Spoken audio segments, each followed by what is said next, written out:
بسم اللہ الرحمن الرحیم۔ السلام علیکم ناظرین، یہ کربلا کی داستان غم قیامت تک یوں ہی بیان ہوتی رہے گی۔ یہ جو کربلا میں ہیبتناک اور دل خراش واقعہ پیش آیا، اس کو کئی جنوں اور کئی جانوروں نے دیکھا۔ ناظرین، ایک پرندہ ایسا ہے جو اب روپوش رہتا ہے، لیکن کربلا کے واقعہ سے پہلے وہ لوگوں سے بہت مانوس تھا۔ تب لوگ اپنے کھلے کھلے صحنوں میں کھانا بناتے اور وہیں بیٹھ کر کھاتے تھے۔ یہ پرندہ جب انہیں کھانا کھاتے دیکھتا تو درخت سے نیچے ان کے پاس آ جاتا۔ لوگ اسے بھی کھانا ڈالتے اور وہ کھا پی کر واپس اپنی جگہ چلا جاتا۔ لیکن جب امام حسین رضی اللہ عنہ کو شہید کیا گیا، ہر طرف خون کی سرخی پھیل گئی، یہاں تک آسمان 3 دن تک سرخ رہا۔ ناظرین، الو وہ پرندہ ہے جس کو امام حسین اور دیگر 72 لوگوں کی شہادت کا بہت افسوس ہوا۔ اس پرندے کو انسانوں سے نفرت ہو گئی اور اس نے انسانوں سے ناطا توڑ لیا۔ جب امام حسین کو شہید کیا گیا تو الو نے قسم کھائی کہ اب وہ انسانوں کی بستی میں نہیں رہے گا بلکہ ویران جگہ پر رہے گا۔ پھر وہ پہاڑوں اور جنگلوں کی طرف نکلا اور جاتے ہوئے کہہ کر گیا کہ بہت بری امت ہو تم، بڑے بد نصیب ہو جو اپنے ہی نبی کے نواسے کو شہید کر دیا۔ پھر میں تو ایک حقیر سا پرندہ ہوں، تم میرے کیا بنو گے؟ میرا بہتر کیا سوچو گے؟ بہتر ہے میں اپنی حفاظت خود کروں۔ اب الو سارا دن کچھ نہیں کھاتا اور نہ بولتا ہے، اس نے پیٹ کا اور زبان کا جیسے روزہ ہی رکھا ہوا ہے، بس وہ رات کو نکلتا ہے۔ ناظرین، الو نے ان ظالموں کے بارے میں بالکل صحیح کہا، کیونکہ نہ تو وہ عیسائی تھے نہ یہودی تھے بلکہ نبی محمد عربی کے امتی کہلاتے تھے۔ چاہے نام کے تھے لیکن مسلمان کہلاتے تھے۔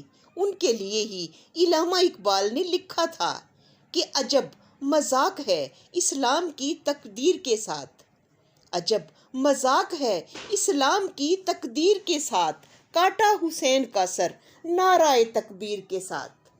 یزید اور اس کے پیروکار، ان سب پر لعنت بے شمار۔ ناظرین، دوسرے نمبر پر کبوتر ہے۔ امام جعفر علیہ السلام کا کہنا ہے کہ کبوتر کو گھروں میں پالو، کیونکہ یہ امام حسین کے قاتلوں کو بد دعا دیتے ہیں اور ان پر لعنت بھیجتے ہیں۔ اور ظفر جن اپنے لشکر کے ساتھ آپ سرکار کی خدمت کو پہنچا اور کہا، آقا مجھے حکم دیں، میں ان کے لشکروں کے لشکر دریائے فرات میں ڈبو کر مار دوں۔ امام حسین نے فرمایا، نہیں، میں نہیں چاہتا کہ لوگ کہیں نانے کی امت جنوں سے مروا دی۔ ظفر جن نے کہا، آقا میں یہ سب انسان کے روپ میں آ کر کروں؟ امام حسین نے کہا، ہو تو تم جن ہی نا۔ اس کے بعد ظفر جن نے بس وہاں کھڑے رہنے کی اجازت مانگی جو اسے مل گئی۔ ظفر جن نے امام حسین کی شہادت اپنی آنکھوں سے دیکھی۔ اس کے بعد ظفر جن نے دوسروں سے میل ملاپ ختم کر دیا کہ لوگ مجھ سے کربلا کے بارے میں پوچھیں گے اور بتاتے ہوئے میرا کلیجہ پھٹ جائے گا۔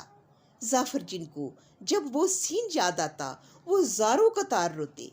اور ناظرین، سب سے بڑھ کر جو عشق اور وفاداری آقا حسین کے گھوڑے ذوالجناح نے نبھائی۔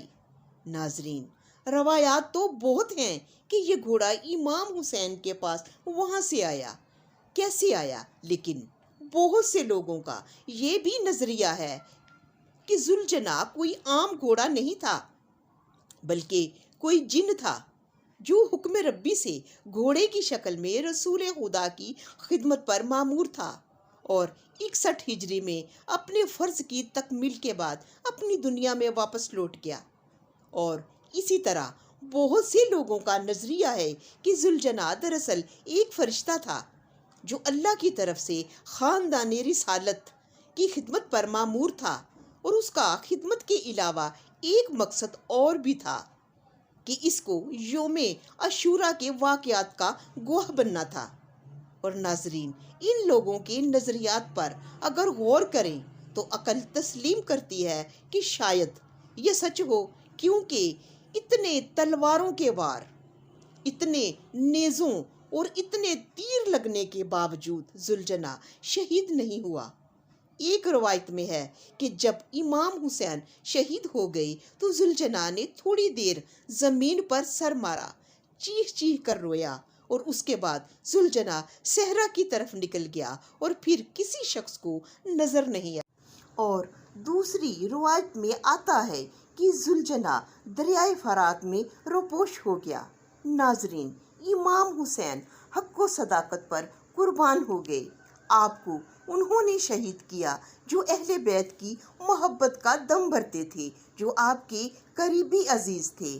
آپ نے اپنے نانا کی امت کے لیے صبر و ضبط، دلیری اور جرأت و استقلال اور ہمت کی بے نظیر مثال قائم کر دی۔ آپ کی روح پاک پر لاکھوں کروڑوں درود و سلام۔ پھر کسی اچھی سی ویڈیو کے ساتھ ملاقات ہوگی۔ اللہ نگہبان۔